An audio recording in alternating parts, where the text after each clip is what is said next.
All right. Well, welcome back. Hope you had a good general New Year. I don't generally say secular New Year just because there are secular Jews, and it's not like the Jewish New Year is the opposite of secular. So I'll refer to the general New Year, which honestly many Jews celebrate too. So hopefully you had a good break, whatever the purpose of that break was or the reason behind it. Today we're going to be talking about Jewish identity. We've covered general philosophical questions from a secular humanistic Jewish perspective, questions like how do we know what the truth is? How do we understand what reality is? How do we decide what makes a good person and how to be a good person? And today we're turning to the topic of Jewish questions. We have three Jewish questions we're going to be talking about the next few weeks. And the first one is this core question of Jewish identity. Who is Jewish? What does it mean to be Jewish? And you'll get people who sometimes ask, are secular humanistic Jews really Jewish? After all, they don't do this, they don't do that, they don't believe this, they don't say that. And my go-to response for this is to ask people two questions who are challenging us. The first is Amy Schumer or Adam Sandler Jewish? And generally they'll say, well, yeah, of course they're Jewish. And then I'll ask them, does Amy Schumer believe in God? Does Adam Sandler believe in God? And their answer is most likely, oh, who knows? The answer to the second question has nothing to do with the answer to the first question. Whether they keep kosher or not, whether they believe in God, whether they go to synagogue ever in their life, none of those things define whether or not they count as Jewish. So Jewishness has to be something other than primarily a religious performative practice based on belief and rituals.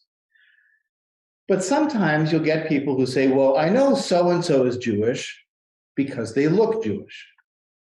I think, for example, of the actor whose name is Adam Goldberg. You think, Adam Goldberg, that sounds like a Jewish name. He has a classically Jewish face. He often plays Jewish characters in movies.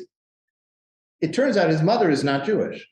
So by Orthodox definitions, he wouldn't count as Jewish.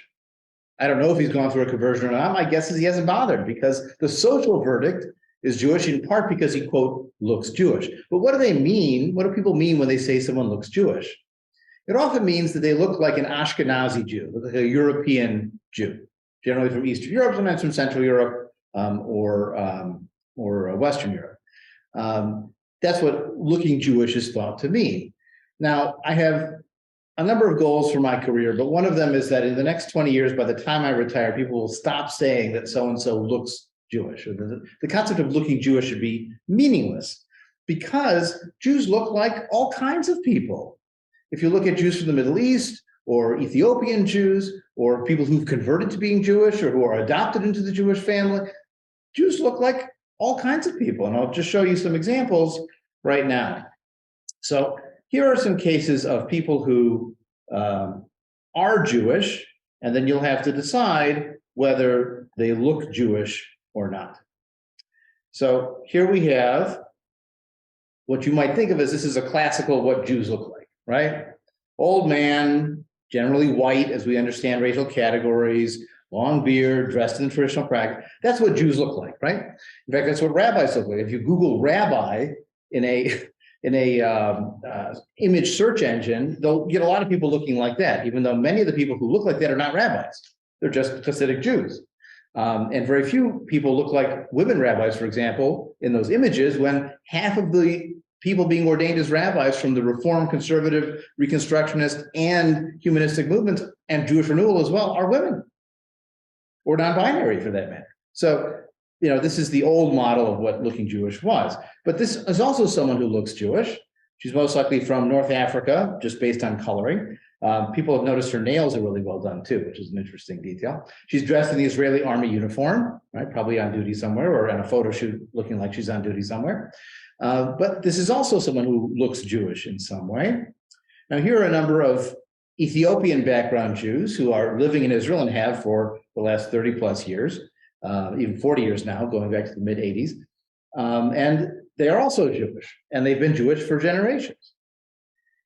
Here we have someone sort of the classic Tel Aviv modern Israeli Jew or just simply a Jew who looks like everybody else, right?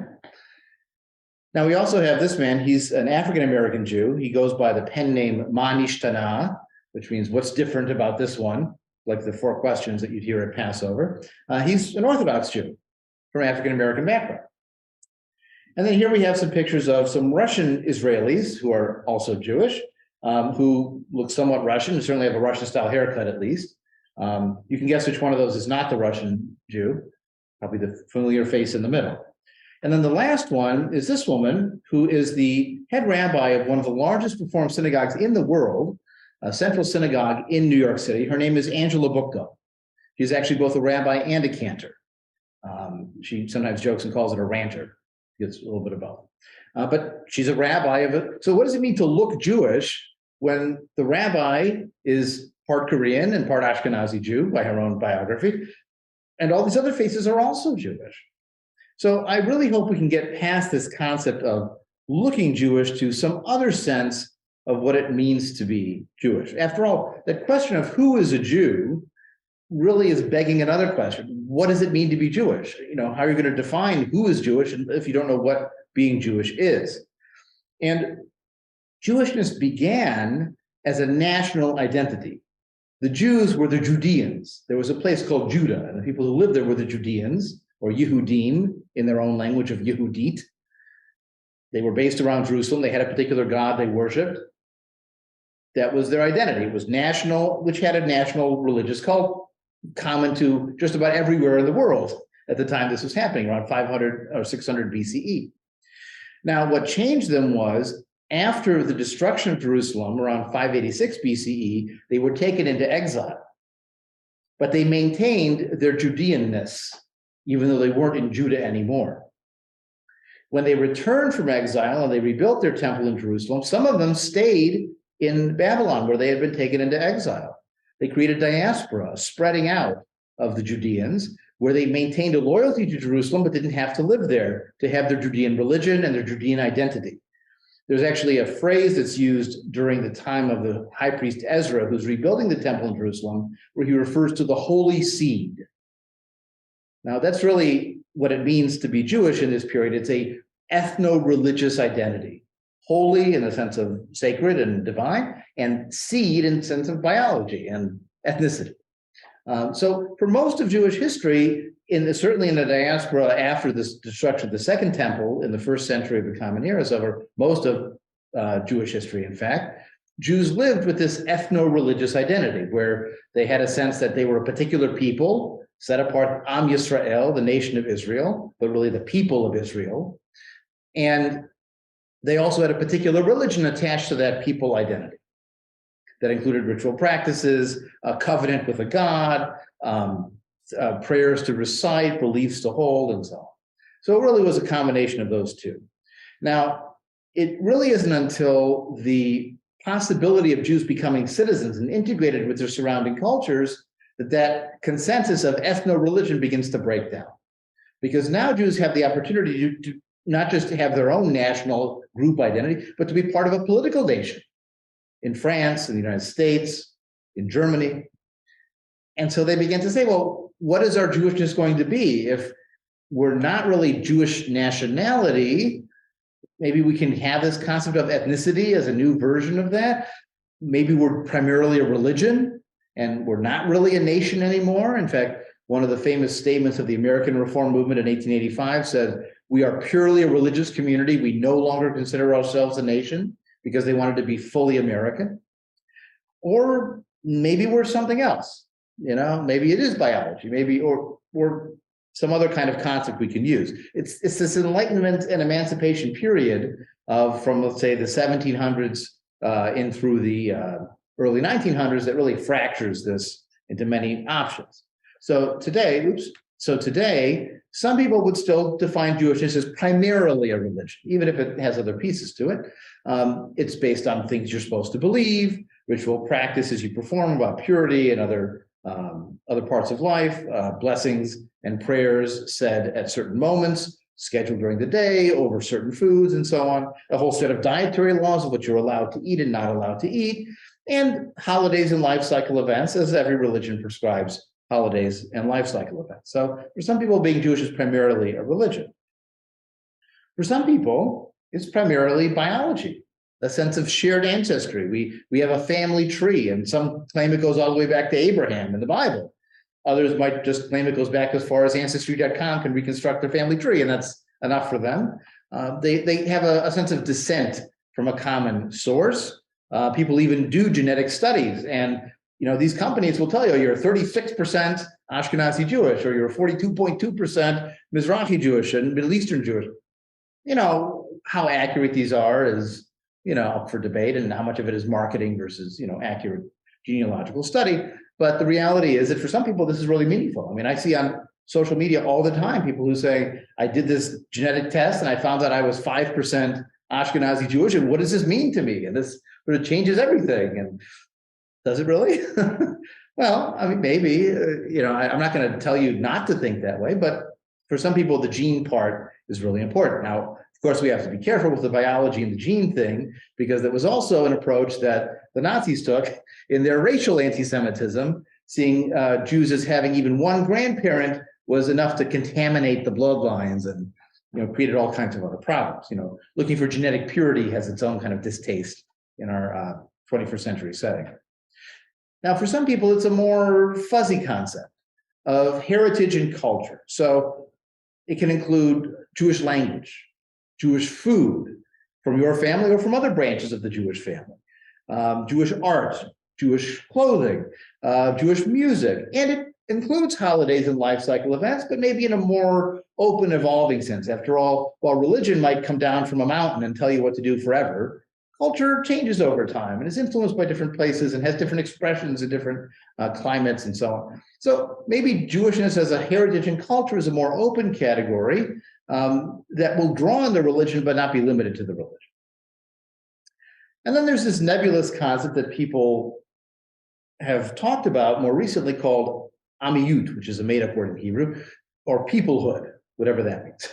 It's that you're claiming a shared identity. It could be by ancestry, biology, but it could also be because you've chosen to identify with, you're adopted into this family. Keep in mind, Jews have allowed conversion into the Jewish people, religion, whatever, its entire existence. Well, how can you convert into biology? You can't do that, right? But you can choose to join a peoplehood. After all, what is the American people? It's a concept, right? It's a claim of shared identity. Think about the song, My Country 'Tis of Thee, land where my fathers died, land of the, my fathers weren't pilgrims. My ancestors didn't die here. They died in Syria. They died in Poland and Belarus. But when you become American, you join that sort of mythical family. You have founding fathers that you claim as your own, even if you weren't anywhere near here when they were alive. So the reality is that peoplehood may be a nebulous enough concept that it covers a lot of the other categories. And people will say, even tongue-in-cheek, so-and-so is a member of the tribe. Are you a member of the tribe? And sometimes that sounds kind of tribal in a negative sense, but it's also that open concept of peoplehood that, they're one of us, whatever the us means. And when you ask people on surveys, what's being Jewish about to you, religion is way, way down on the list. So this was a survey done in 2013 in America. They asked, what's being Jewish mainly a matter of? Is it mainly a matter of ancestry or culture or religion or some mix of all of those? And you can see that overall, among all Jews, 62% said Jewishness is mainly a matter of ancestry and culture. And only 15% said it was mainly a matter of religion. Now, if you ask Orthodox Jews, they might say it's mainly religion. If you ask secular Jews, they're going to say it's mainly ancestry and culture. But most Jews, that includes people who are nominally religious, members of Reform or conservative synagogues, but still many of them say it's ancestry and culture. People who define themselves as Jewish by religion, over half of them said it was ancestry and culture. And then the people who are Jews but not religious, obviously many more of them said ancestry and culture. So being Jewish can be a lot of different categories, but it really is, to some extent, a cholent, a mix, a stew of all of those, because at times it's one thing, at times it's something else, and sometimes it's all of those at once. After all, does it have to only be one thing? We can be many things. As that famous poem goes, I contain multitudes. Well, so too does Judaism.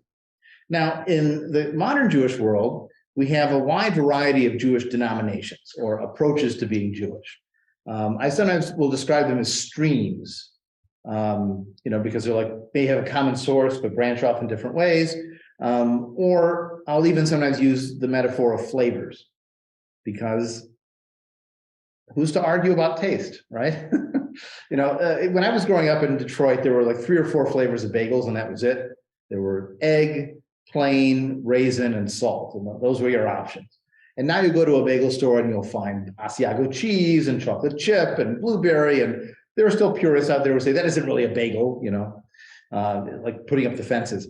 Well, the same is true with Jewish life. At one time, there were, 150 years ago, there were Reform, Conservative, Orthodox, and some varieties of secular identity, but that was about it.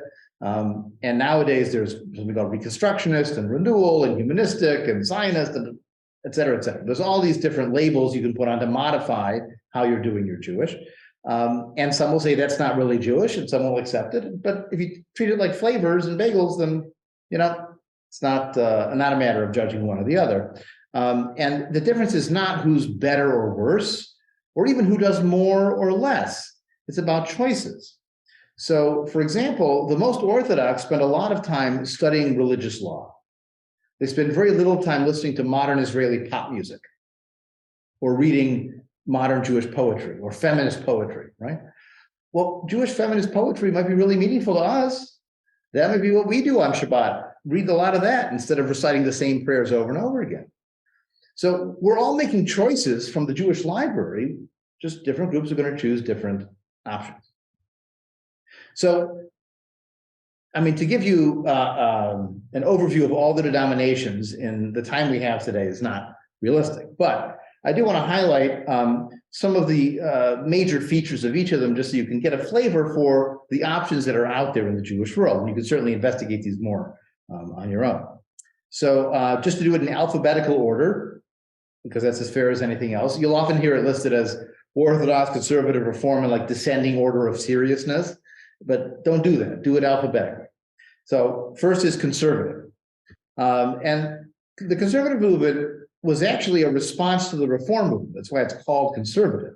The Reformers wanted to make more changes, and the conservatives wanted to make some changes, but not as many changes as the Reformers did. So they're conservative in relation to Reform. They're Reformers in relation to Orthodoxy, but they still are willing to make some changes, but they'd like to see it more as a gradual evolution of Jewish practice. So they actually, in some places, were called the historical school, because they studied Jewish history to see how Jewish practice had changed over centuries. They accept the results of critical historical study, but they want to keep as much traditional as possible. That's that conservative side. So their liturgy tends to be a bit more traditional, even if what they study in rabbinical school would undermine what they're saying in the liturgy. They still want to keep the old words. Many conservative synagogues officially have expectations of personal practice, of dietary practice, following kosher laws, observing Shabbat, and so on. But historically, they sort of look the other way if the membership decided to do it differently. There's the old joke about a conservative synagogue where everybody would park 3 blocks away and then walk to synagogue on Saturday. So it looked like they were walking, but in fact, and then they would walk back the 3 blocks and say hi to their friends and get in their cars and drive away. So that was sort of is it hypocrisy or is it maintaining form? They might not keep kosher at home, but they would never serve pepperoni pizza in the synagogue. So they're making boundaries. However, the conservative movement has moved, certainly since the 1980s. They began ordaining women rabbis, for example. They, in the last 20 years, have accepted gay rabbis in some of their seminaries and programs. So they are evolving, but they're going a little slower than the Reform movement, to put it shortly. And they also would make a differentiation in practice between what the communal space is, which is a traditionally observant space, and a private space where you eat bacon at home. Like, what am I going to do? Okay, so that's the conservative movement. The Orthodox movement, you can tell from its name, wants to have one correct approach. Right? Ortho, like orthodontist, and dox is like doctor. So the Orthodox believe that they have the one correct approach. But of course, there are many different orthodoxies. There's something called modern Orthodox, which is more integrated in the modern world. There's ultra-Orthodox, which is the more rejectionist of the modern world, even though they might also use cell phones, but only cell phones with no internet, because the internet is tempting, and there's all kinds of immodest women on there, and so on, and a range of practices within that spectrum of the Orthodox world. They can be more rejectionist of the outside world, or integrated to the outside world. After all, Maimonides, who was a traditional Jew pre-modern times, was the court physician for a Muslim ruler in Egypt. So you can have outside jobs in an Orthodox practice. They define themselves as self-opposed to more liberal Judaisms. In fact, Orthodoxy also was a response to Reform, because they were just traditional Jews before, and then the Reformers start making changes, and now you've got the people who say, never, we're not changing anything, and then you get the people who say, well, we could change something. That's where you get that Reform Conservative Orthodox emerging in Germany in the 19th century. Historically, Rabbinic Judaism's Jewish opposition could actually be more fundamentalist. In the Middle Ages, there were a group called the Karaites that said, all these rabbinic commentaries on the Bible, they're garbage. We're going to only do the Bible. So that's in some ways more fundamentalist than the rabbis were, who could interpret and make some changes. But in the modern period, the Orthodox are on the sort of right-wing end of that spectrum. Now, Reconstructionist Judaism, which emerged out of the conservative movement in the 1920s and 30s as a trend and as a full-fledged movement in the 1960s, defined Judaism as a religious civilization. And so you have to keep some of the rituals, you have to keep the prayers. That's a conservative impulse. But if you're a modern thinking person who studies science, you don't believe any of that stuff. So they had to reconstruct what it meant or understand it in new ways so that they could continue to say a lot of those same, what they called sancta or holy elements, blessings and so on. But what they really meant by God was not a king who rules, but the power of humanity to do good, or the force for good of the universe, whatever that means. Not a personal you, but sometimes we need a personal you. Like we get mad at our car when we bang our head on it, even though it's not the car's fault, but we personify things. So maybe we personify the universe and say you and praise it and thank it, even if we don't really mean that there's a personality listening to the praising and the thanking. So Reconstructionists wanted to keep a lot of those traditional elements, but are redefining them in some ways to make them more palatable to someone who's more modern. And they're also willing to modify some things and even eliminate some things. So the idea of a chosen people, initially the Reconstructionist movement said, that is just unredeemable. You can't reconstruct that. It's chauvinist, it's obnoxious, drop it. It's found its way back in recent years, but that was one of their initial hard lines. And they also have a wonderful phrase that tradition has a vote, but not a veto. So we listen to tradition, but we don't have to only do what tradition says. So they ordained women rabbis very early, they've ordained gay rabbis, and they're open intermarriage families and so on. So they're willing to make some changes. Now, the Reform movement began by making changes in the prayer book and in practice, because people were already doing it. And so these rabbis are now affirming what people have already started to change. And the Reform movement in the 1980s even began to change the definition of Jewishness, because they accepted if your father was Jewish, then you would count as Jewish, called patrilineal descent. Historically, the Reform movement emphasized religion as the key part of Jewish identity. They were on that, we're not a nation, we're only a religion perspective. But in the last century or so, the experience of the Holocaust, among other details, pushed back against that religion only, and now they're more open to peoplehood as an identity.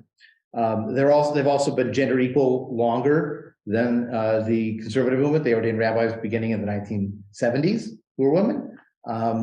And they've also been more inclusive of homosexuality and LGBTQ identity more broadly. They always have translated their liturgy into language so people understand what they're saying and not just recite it in Hebrew. And they've been open to acculturating to the outside world up to a point.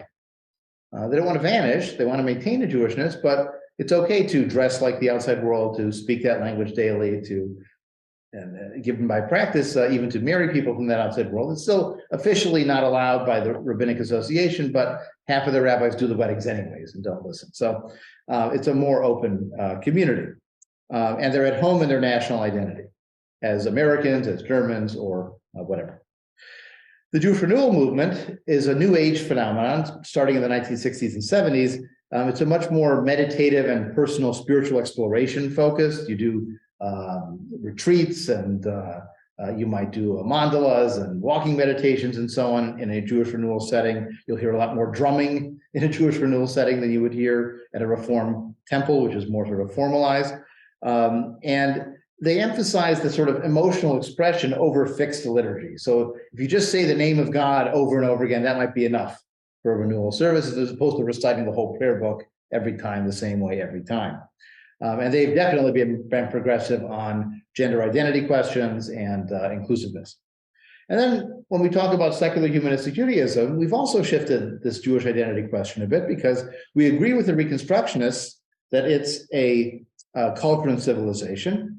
But for us, the religion part is not definitive or limited to understanding what we do. We're not stuck with the sancta, the holy pieces we can't change. If we think that people created Jewish culture, they wrote the blessings too.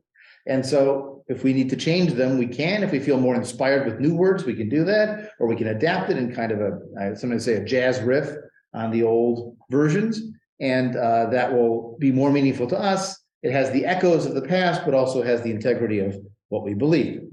And we can be flexible. We might emphasize one thing and not something else. I often highlight the fact that in Israel, during Passover, sometimes you can get cheeseburgers on matzah, where the milk and meat doesn't matter, but the unleavened bread is culturally important, so you might want a cheeseburger on matzah. And of course, we've also been progressive on including gender and sexual identities and supportive of intercultural family. So that's a quick overview of these varieties of Jewish identity. And you can see that, what do they have in common? I mean, they believe radically different things about a God, about Jewish tradition, about Jewish history, about what it means to be a good person. I mean, they're drawing from all these different sources. They're expressing it in different ways. Someone who's accepted as Jewish by one group might not be accepted as Jewish by another group. So what do they have in common? Well, that's where this nebulous idea of peoplehood is kind of useful, because it's an umbrella that covers a lot, right? Or we have common roots, but we've branched off in many different ways. I sometimes use the example of evolution, where you have a common evolutionary ancestor, like a Maimonides, but then go through history and you're going to branch off in a lot of different directions, and they'll have some similarities with each other, but they'll also be very different. And, may even become something radically different that doesn't interbreed with the other one anymore. And, that's what happens in biological evolution too. So our movement has come out with a statement on who is Jewish. It was issued in 1988 by our then active International Federation for Secular Humanistic, International Federation of Secular Humanistic Jews. And they this appears in a number of our websites, but it highlights the fact that at stake at this question of who is a Jew is the integrity of millions of Jews who do not find their Jewish identity in religious belief or religious practice. They connect to the historic experience of the Jewish people. And there's also thousands of people who want to be Jewish, but are rejected by traditional authorities. And so we believe the survival of the Jewish people depends on a broad view of Jewish identity. And we welcome into the Jewish people all men and women who sincerely desire to share the Jewish experience, regardless of their ancestry. So for some people, the only way to become Jewish is to go through an Orthodox conversion. Sign up for the whole shebang in the traditional model. And it includes some birth ritual-like events, going to a mikveh for a ritual immersion. For men, they have to undergo, even if they are physically circumcised, they undergo sort of a ritual redrawing of blood with the special blessings on it that may get kosher now. And if they're not circumcised, then they are, but they have to be. And you actually have to promise to live an Orthodox lifestyle. And some authorities in Israel have actually revoked conversion when somebody goes off the path, so to speak. But our approach is that we shouldn't allow the gatekeepers to be the ones that are going to keep everybody out. If you're complaining about how few Jews there are, then let's open the doors and let some people in here. And after all, historically, the Jewish people is a world people with a pluralistic culture and civilization all its own. Remember all those Jewish faces we saw at the beginning? Do you think they all eat the same Jewish food? Do you think they all sing the same Jewish songs? No. We've always been a diverse world culture that's been exposed to other peoples. We didn't get to look different by eating the food. We got to look different by mixing with the peoples. So we've always been exposed to these other cultures and experiences. It encompasses many languages, a vast body of literature, historical memories, and ethical values. Well, we have to welcome all people who identify with our culture and our destiny. The authority to define who is a Jew belongs to all the Jewish people, not just one. So the key point is at the end. We affirm that a Jew is a person of Jewish descent, or any person who declares himself or herself or themselves to be a Jew and who identifies with the history, ethical values, culture, civilization, community, and fate of the Jewish people. So Jewish descent, father, mother, we don't care, even generations back. Get a DNA test, that's fine. We're not checking your papers because the second part is someone who declares themselves to be Jewish and who identifies with all these elements of being Jewish. So it is a self-definition approach. Now, this can be a little bit challenging when you're dealing with citizenship in Israel, right? Because they have their standards and it's a legal category. In America, if somebody chooses to identify as Jewish or not, how does it bother you? I mean, does it really affect your life one way or the other if someone has claimed to be Jewish? In many cases, it doesn't. And even more important, or I guess equally as important, is that if you accept a self-definition aspect to being Jewish, maybe you can allow people to leave too. You know, for some people, Jewishness is sort of like the Hotel California, the Eagles song, where you can check in, you can check out anytime you like, but you can never leave. Right? So you can decide you don't want to be Jewish anymore, but you can never stop being Jewish. Well, why not? If we let people in with a low barrier, then if people choose to not identify, it's part of their biography. I was raised Jewish, I have Jewish parents. Okay. But why should we force them to be Jewish? If we accept people who self-declare as a different gender because it's who they feel they've been and who they are, then why can't we accept people who self-declare as being Jewish? So that's a consistent expression of who we are. Now, one last piece I want to talk about before we jump into our discussion questions is the concept of being Jewish and. You see, for many people, Jewishness is a Jewish or. You're Jewish or non-Jewish, to use the most useless breakdown, because that's the other 99.8% of the global population, right? Is that a useful split? Not in most cases. Or you're Jewish or Christian, you're Jewish or American, you're Jewish or white or black or some other racial category. And the reality is, in a multicultural, flexible society like the one in which we live, you can be Jewish and most Jews are Jewish and. Now, for a minority of Jews, being Jewish is an all-consuming identity. It defines their religious beliefs and practices. It defines their ancestry. It defines who's allowable as a marriage partner. It defines their leisure reading. It defines their music. It defines their cultural expression, what language they speak, because they speak Yiddish, so they don't speak the treifa language that's out there. It defines their politics and how they vote. It defines their exposure to the surrounding general culture. I mean, religion defines everything for them. It's a totalitarian identity that defines everything. But that's a minority of Jews that live in that world. For the majority of Jews, to different degrees, we live in this world of Jewish and. Think about all the categories that are part of our identities. So you have your gender identity, right? You have your sexual orientation, the kind of people you're attracted to in relation to your gender identity.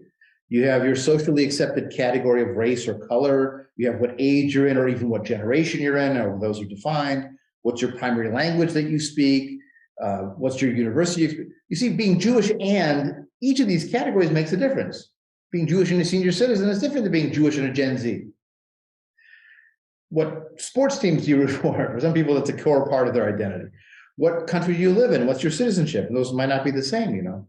And what's your political identity? And how does that relate to your Jewishness? And most people don't have a problem understanding that you can be Jewish and male and Jewish and female and Jewish and non-binary. I mean, you can accept those as multiple categories that coexist.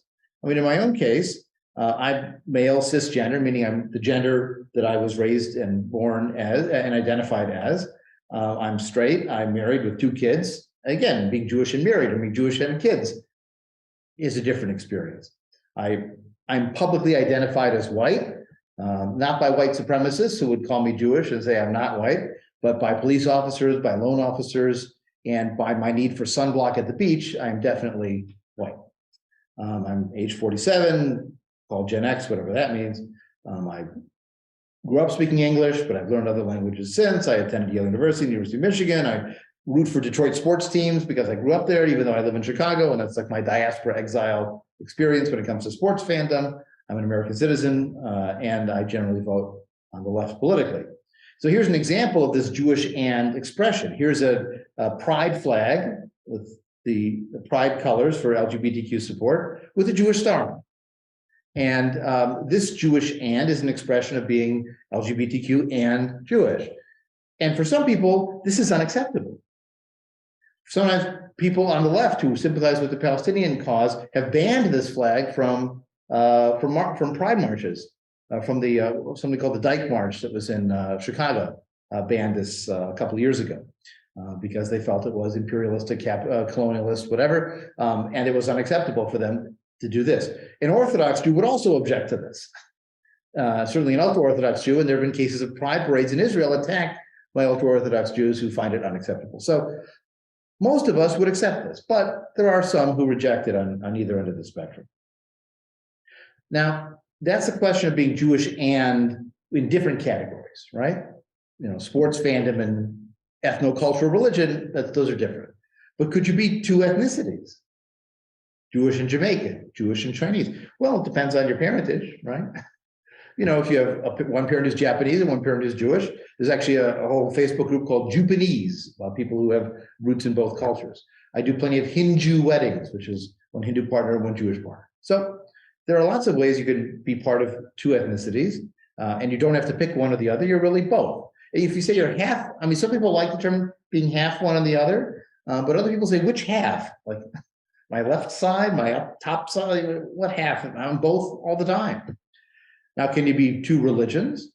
Well, there are a lot of Jewish Buddhists who do Buddhist meditation, but have Jewish ethnic background and try to integrate the two or not, but they expose themselves to both. But they have no conflict between those two identities. And being Jewish and secular, lots of Jews have done that for many centuries. Being Jewish and Christian is a little bit harder sell for some people.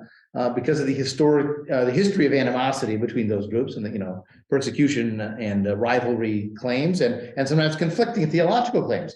You know, the Messiah came or the Messiah hasn't come, right? I mean, those are big differences. But some people do live with a foot in both worlds and feel like they can identify as being both. And this concept of peoplehood also. You can be Jewish and American. There are times I want American food, times I want Jewish food. Or Jewish and indigenous is another example of that kind of Jewish anding. And after all, if you talk about Jewishness as a biology, well, of course you can be part of multiple family trees, right? I'm part of my mom's family, I'm part of my dad's family. So the biology sense of Jewishness, you can be Jewish biologically and other things. That's what all those genetic testing, that's not controversial to claim about. You see, what we have to do is get beyond this concept of Jewish or as a binary of one or the other. You've got to pick one way or the other, and that's the only way to go. If we understand instead Jewishness as a kind of a spectrum where there's a range of Jewish identities and exposure to outside worlds, and imagine these arrows going in multiple directions at once, you could be more or less Jewish even at different times of your own life or different times of the year. You know, if it's a Saturday morning and there's college football on, maybe my University of Michigan alumni identity is more important. But if it's Yom Kippur, my Jewish identity is going to supersede my alumni identity. It's going to change at different times in different places, and being Jewishness really can be a spectrum of a variety of options. That's why we talked about all those denominations. And the second approach to take is to talk about Jewishness as a religious heritage. You know, it includes the traditional model of a menorah, or Jewish observance more broadly, but it can also include creative versions that look very unconventional, but still follow the general pattern, or it can follow no pattern that's discernible, that looks like a radically different, but you could still light Hanukkah candles with a menorah like that, even though they're not in a row at all. But these are all menorahs. These are all ways to celebrate that holiday. And they're all part of a broad category of religious heritage, whatever your personal identity or identities may be at a certain time.